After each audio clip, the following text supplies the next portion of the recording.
All right. What is up, everybody? Welcome back. So right now it is exactly 12. It's midnight, November 24th, Sunday. I have work at 10. Speaking of work, today was kind of busy, with like the orders and stuff, but there was also a lot of people at work, like in the store, because I work in a store. There's so many people, and I guess it's because Thanksgiving's coming up, but it was really annoying because every time I was like trying to go down aisles and stuff, I was just like, why are people in my way? Yeah, we just got done watching, like literally just got it, like it just ended. AEW Full Gear.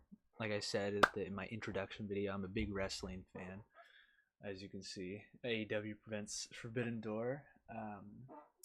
So yeah, I try to watch all of it when I can, right? I think the Japanese wrestling is a bit harder to get a hold of, um, with like because like it's like, oh, they like freaking Wrestle Universe has like NOA, Noah, Pro Wrestling Noah, Marigold, right? Tokyo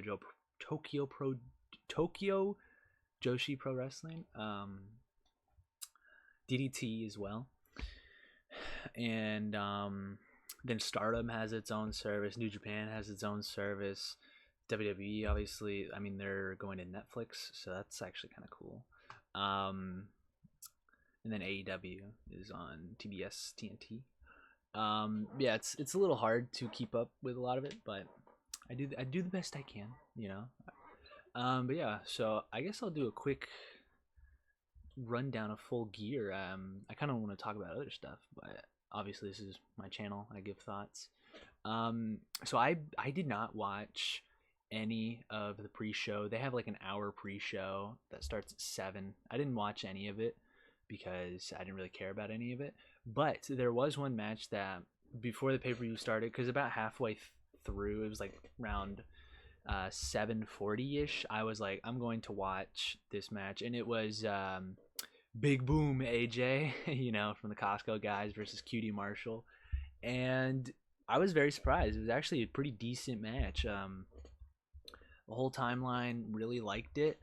Yeah, it was a very solid match, which is kind of crazy because apparently he hasn't wrestled in like 20 years, so it was actually pretty solid.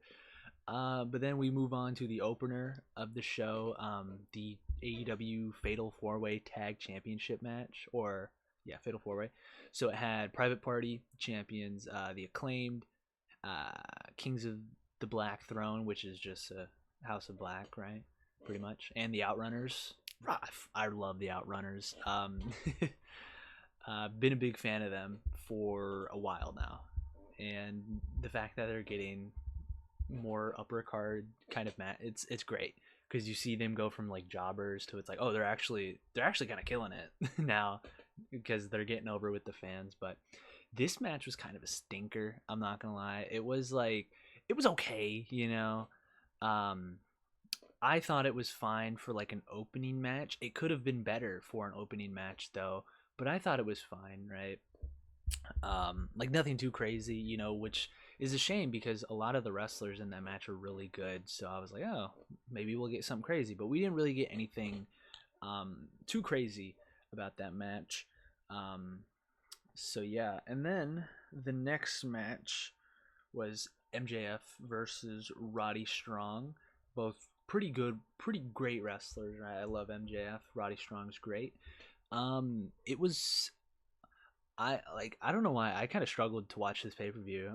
It's not because I was like, I just wasn't like into it. Like I guess the hype for me was really only in like one match, maybe. Like there was really only one match that I was like, okay, yeah. But I wasn't really hyped for any of these matches really. So yeah, but the match was good. Roderick Strong, great wrestler, right? MJF was great as well. He like started shit talking at the beginning, which was kind of funny, and I was like, okay, it's a choice, but no, it was a decent little match. Then up next we have I think this might be my match of the night. So on AEW pay-per-views, there's like this they always have like a women's match, usually like two sometimes. Well, recently they've been slacking. They've been doing really bad, but usually it's about they try to do two.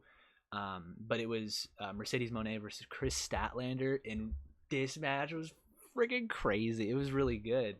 It's the longest AEW women's match in history. It didn't quite break 20 minutes. It almost did, but no, this was great. Kris constantly kicking out of whatever Mercedes threw at her, and Mercedes just getting mad.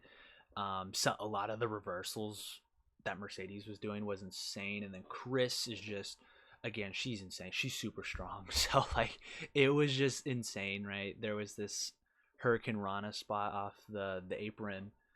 That was kind of cool. Again, there was like this reverse all that Mercedes did that she did into like a backbreaker. It was super cool. They're great. I love seeing women's wrestling on pay-per-views and stuff, because they are always so good. They're always so good. Like, oh my god, like some of my favorite matches of the pay-per-view is like the women's match. Like I think Forbidden Door, one of my favorite matches of that night was Stephanie Vaquer versus Mercedes Moné. Great match. Yeah, this only really had one match on the card. It's just kind of disappointing. They had like a Mariah May championship celebration, but like she could have just had a match, right? Like but they used it to set up Mariah turning on Mina Shirakawa. She's great too. She had a great match against Toni Storm at Forbidden Door. And it was just they could have done that so much. They didn't have to do it on pay-per-view. They could have done it like a Dynamite, and but whatever, right? I guess World's End we'll get a Mina Mariah match. I don't know. So yeah, but anyways, we go on to Jay White versus Hangman. I really like Hangman Adam Page. He's great.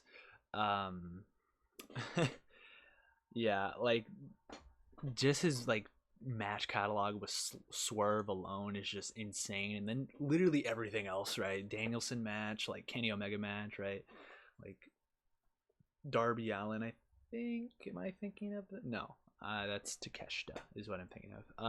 The Darby Takeshita match. No, Hangman's great. This was his 4th time losing to Jay White, so it's like they're building a little bit of a story with it, and it's kind of neat. I remember their last match they had was pretty good.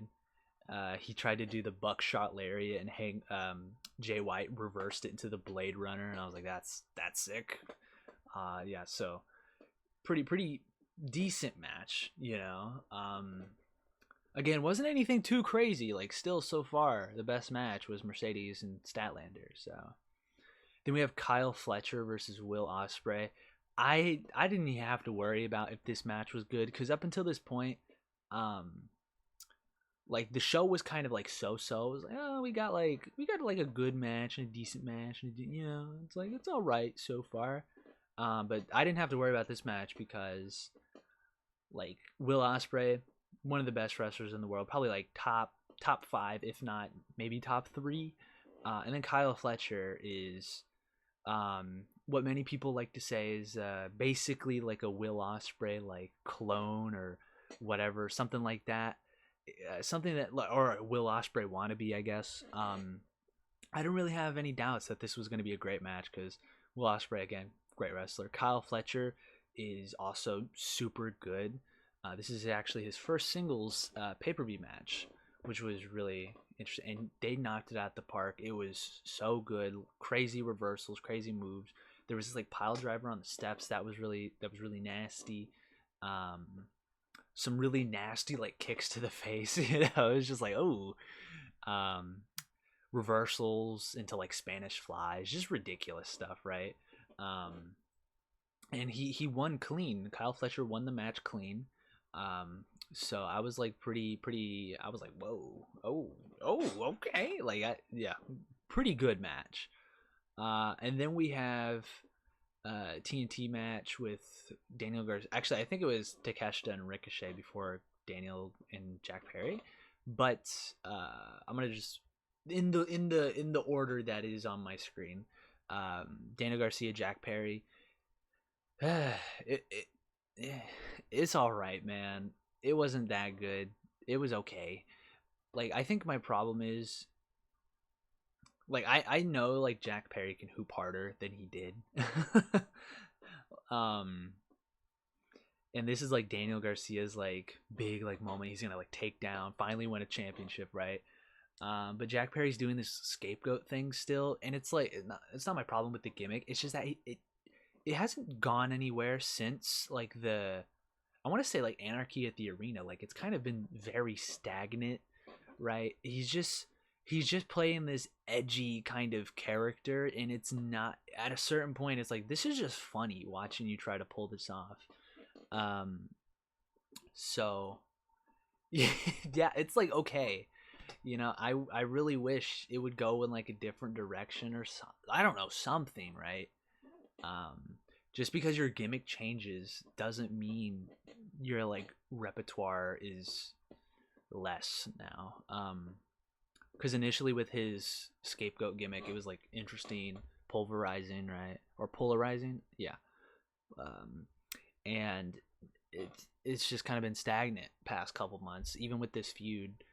But Garcia won, so yeah, yeah. And then we have Takeshita versus Ricochet. Again, I was like thinking like, oh, dude, these are two great wrestlers. This is gonna be insane. But this match was like not what it was supposed to be. It was like kind of slow. Like, you were expecting like a lot of crazy wrestling, like high flying moments, super quick moment, like, and it just really wasn't that. Kind of a stinker. So yeah. Then we have Keshta won by the way. I don't know if that's important. Then Bobby Lashley versus Swerve Strickland. This was pretty decent, right? This was also a decent match. Swerve doing the Swerve Stomp on like through the table or whatever, that was really cool.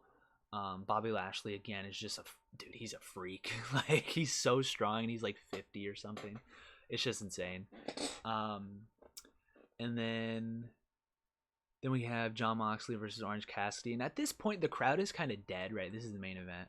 A lot of the matches like just haven't been what they should be. Like the opener was like you know, MJF Roderick Strong, I felt like went on too short. It was like, I felt it was like 10 minutes. I was like, really? That was it? Okay.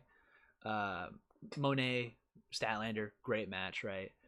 Jay White Hangman. It was again, it was like, okay, you know, it was decent. Kyle Fletcher Will Ospreay, great match, you know. Then the two subsequent championships match, the Daniel Garcia and Jack Perry and Takeshita and Ricochet, those were like, you know. And then Swerve and Bobby was like, okay. But the crowd finally woke up because this match actually started like kind of kicking ass. Orange Cassidy was super into it, and then Moxley got really into it, and it was just like, okay, let me get off my phone because I'm bored, right? Like, let's lock in, right? And now Orange Cassidy like getting color like very early on. I feel like he did, and then just like them hitting these like super devastating like whenever Moxley does his like Death Rider or whatever, and then it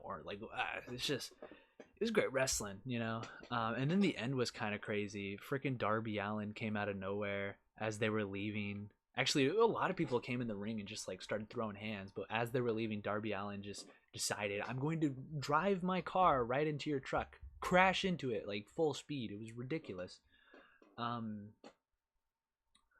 yeah, so that was AEW Full Gear. Last year's was definitely better. This one's kind of a snooze fest. It's got not a snooze fest, but like full of stinkers, not matches that didn't quite live up to the hype. I will say, I'm gonna give it like a 6 out of 10. It was all right, but I didn't talk about all I wanted to talk about, so I will be uploading another video going up right after this one, about some other stuff. So if you guys want to watch that, go ahead. And yeah, thank you for watching.